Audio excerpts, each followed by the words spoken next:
Assalamualaikum warahmatullahi wabarakatuh. Selamat pagi teman-teman mahasiswa sekalian. Hari ini kita akan menampilkan panduan praktikum mata kuliah perpindahan panas konveksi dan alat penukar kalor.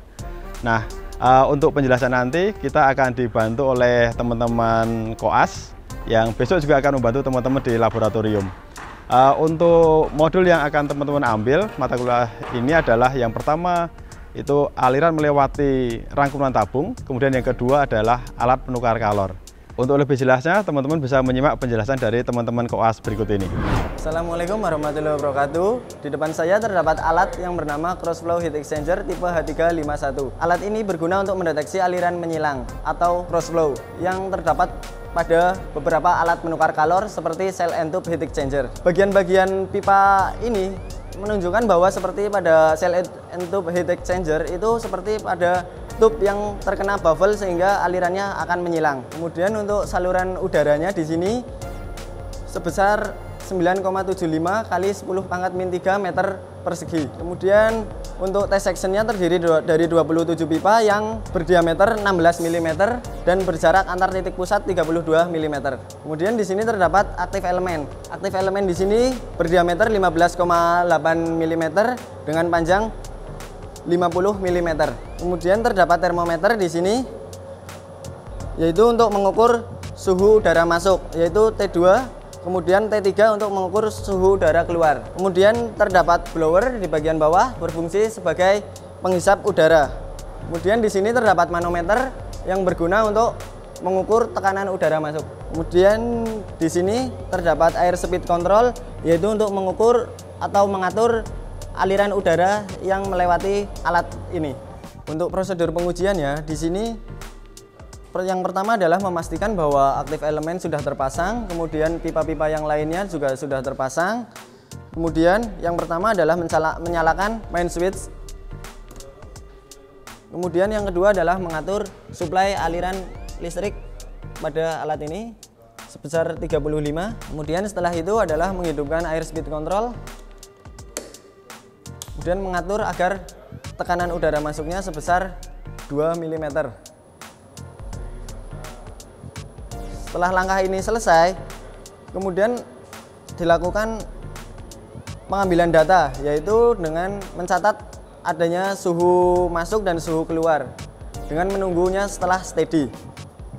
Setelah langkah semua selesai, kemudian alat tersebut dimatikan kembali dan kemudian melanjutkan ke variasi berikutnya, yaitu pada aktif elemen pada urutan kedua. Prosedur pengujian pada modul kali ini yang pertama ya, ini kita mengecek dulu peralatan yang akan kita gunakan sudah ready atau belum. Nah, yang pertama kita memasang selang air dingin pada konfigurasi aliran searah. Gimana sih konfigurasi aliran searah itu? Nah, kita coba lihat ke selang ini. Ini ada penomoran selang, ada nomor 1, terus ada nomor 2, terus ini ada lubang untuk air dingin masuk nomor 4. Nah, dikeluar nomor 3. Nah, konfigurasi aliran searah ini jika selang nomor 1 memasuki lubang nomor 4, ini lubang untuk aliran masuk. Nah, selang nomor 2 masuk ke lubang nomor 3. Untuk detailnya, karena kita ini ada dua variasi, yakni konfigurasi aliran searah dan aliran bolak-balik, teman-teman bisa melihat tempelan di alat ini. Nah, setelah itu kita mengisi tangki untuk air panas hingga batas minimumnya. Nah, teman-teman bisa melihat ini sampai batas minimumnya di sini. Nah, kita masuk ke nomor 3, yakni menyambungkan selang dari keran air ke pot air dan buka keran. Nah, teman-teman bisa lihat kerannya itu sudah posisi terbuka. Selanjutnya ya ini memastikan katup pada flow meter air panas dan flow meter air dingin pada keadaan tertutup. Nah, ini ada katupnya sampai keadaan tertutup. Di sini flow meter air dingin. Terus teman-teman yang di belakang sana ini adalah flow meter air panas. Kita sampai tertutup. Nah, ini sudah tertutup. Nah, selanjutnya kita bisa masuk ke prosedur pengujiannya. Yang pertama yakni kita menyiapkan lembar pengamatan. Setelah itu kita menyalakan saklar dari alat ini. Pertama, sebelum kita masuk ke main switch, kita menghidupkan dulu MCB-nya. MCB kita hidupkan, posisi on. Setelah itu kita nyalakan main switch-nya. Nah, setelah itu kita nyalakan thermoreader-nya. Kita nyalakan thermoreader. Ini sudah dalam posisi on. Nah, setelah itu kita mengatur katup flow meter air dingin dan flow meter air panas sesuai dengan yang ada di lembar pengamatan. Untuk kali ini flow meter air dingin yakni adalah 10 gram per detik. Kita lihat di sini kita atur sampai 10 gram per detik. Terus yang volumeter air panas kita atur sampai 7 liter per menit.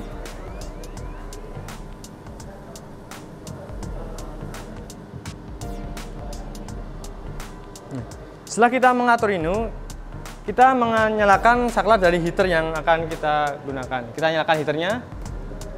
Di pengujian kali ini, karena alat ini juga tidak berfungsi dengan baik, maka kita tidak menunggu sampai 5 menit untuk steady. Jadi, karena batas maksimal panas dari alat ini 70 derajat, maka kita ketika suhu ini sudah 50 derajat, kita matiin dari saklar heaternya.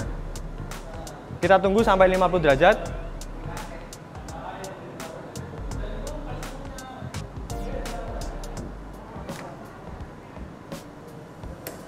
Baik, karena suhunya sudah mencapai 50 derajat, kita matikan heaternya. Setelah itu kita mengamati data di sini, di thermoreadernya. Nah, kita catat dari T1, T2 sampai dengan T10 di sini semua. Nah, setelah teman-teman mencatat suhunya, dilihat dari thermoreadernya, kita masuk ke variasi selanjutnya. Nah, untuk variasi selanjutnya kita bisa lihat di lembar pengamatan.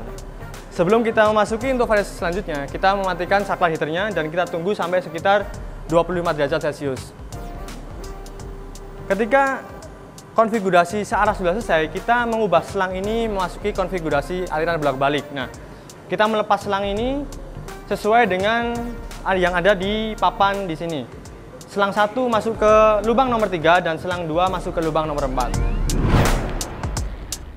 Nah, itu tadi penjelasan dari teman-teman koas. Jangan lupa untuk selalu tetap menjaga kesehatan, utamakan keselamatan kerja, dan tetap bersemangat. Assalamualaikum warahmatullahi wabarakatuh.